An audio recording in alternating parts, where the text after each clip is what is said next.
Benvenuti su Il Portale di Storia, il canale dove il passato prende vita e ogni grande figura diventa leggenda.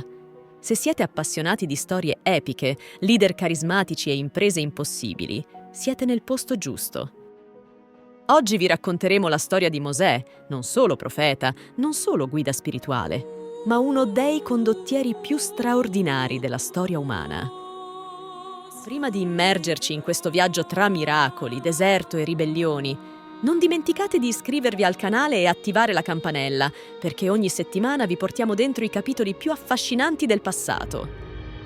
Un destino scritto tra le acque. La storia di Mosè inizia in un momento oscuro. Gli israeliti sono schiavi in Egitto, oppressi da un faraone temuto e spietato. In mezzo a questa disperazione, una madre compie un gesto disperato. Affida suo figlio appena nato alle acque del Nilo. Il neonato, posto in una cesta, viene trovato dalla figlia del faraone e cresciuto come un principe egiziano. Ma il destino di Mosè non è quello di un cortigiano. È già stato scritto nell'acqua, nel fiume che salva e separa. Dalla reggia all'esilio. Diventato adulto, Mosè scopre le sue vere origini e viene travolto da un senso profondo di giustizia. Quando uccide un sorvegliante egiziano che maltrattava un israelita, è costretto a fuggire nel deserto per salvarsi. Lì, lontano dai fasti del palazzo, Mosè inizia una seconda vita come pastore. Ma il suo spirito da guida non è stato sepolto, solo messo in attesa. E proprio nel deserto, dove il silenzio diventa voce, riceverà la chiamata che cambierà per sempre la storia del suo popolo. Il roveto che non brucia, la chiamata. Un giorno, Mosè si trova davanti a un roveto che brucia, senza consumarsi. Una visione potente. Da lì, Dio lo chiama per una missione titanica, tornare in Egitto e liberare il suo popolo dalla schiavitù.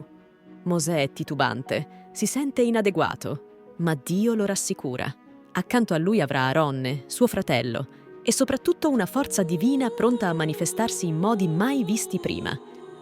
Le 10 piaghe, guerra spirituale contro l'Egitto. Tornato in Egitto, Mosè affronta il faraone, probabilmente Ramses II, uno dei sovrani più potenti dell'antichità. Ma Ramses non cede. Inizia così una guerra simbolica tra Dio e l'Egitto, tra oppressione e liberazione. 10 piaghe devastano il paese. Rane, cavallette, tenebre, sangue e infine la morte dei primogeniti. È solo allora, dopo l'ultima piaga, che il faraone cede. Gli israeliti sono liberi, ma la vera odissea è appena cominciata. Il miracolo del Mar Rosso. Mosè guida gli israeliti fuori dall'Egitto, ma alle loro spalle l'esercito del faraone si lancia all'inseguimento. È in quel momento che Mosè compie uno degli atti più iconici della Bibbia. Divide il Mar Rosso, aprendo un passaggio per il suo popolo. Quando gli egiziani cercano di attraversare, le acque si richiudono, travolgendo i loro carri e soldati. Mosè non è solo una guida, è un condottiero capace di vincere senza spada, solo con fede e coraggio. 40 anni di deserto. La libertà, però, non è sinonimo di pace. Il viaggio verso la terra promessa dura 40 anni.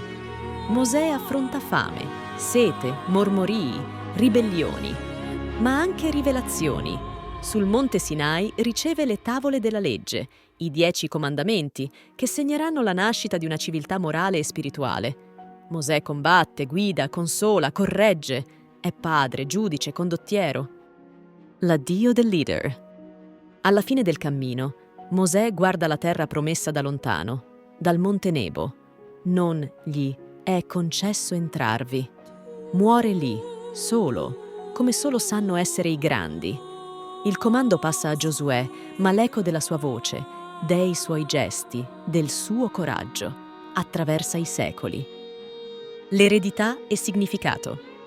Mosè ci insegna che la grandezza non sta nel potere, ma nel servire un popolo, nel resistere anche quando tutti si arrendono, nel non perdere mai la direzione anche quando la meta è ancora lontana.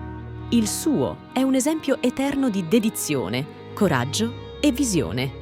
Una guida che si spegne solo per diventare leggenda. E ora vogliamo sentire la vostra voce. Secondo voi, Mosè è stato più profeta o condottiero? La sua leadership può insegnarci qualcosa anche oggi, in un mondo che ha fame di guide autentiche? Scrivetelo nei commenti qui sotto. Se questo video vi è piaciuto, lasciate un like e condividetelo con chi ama la grande storia. E ricordate, la storia è la bussola per leggere il presente. Ci vediamo al prossimo episodio, sempre qui su Il Portale di Storia.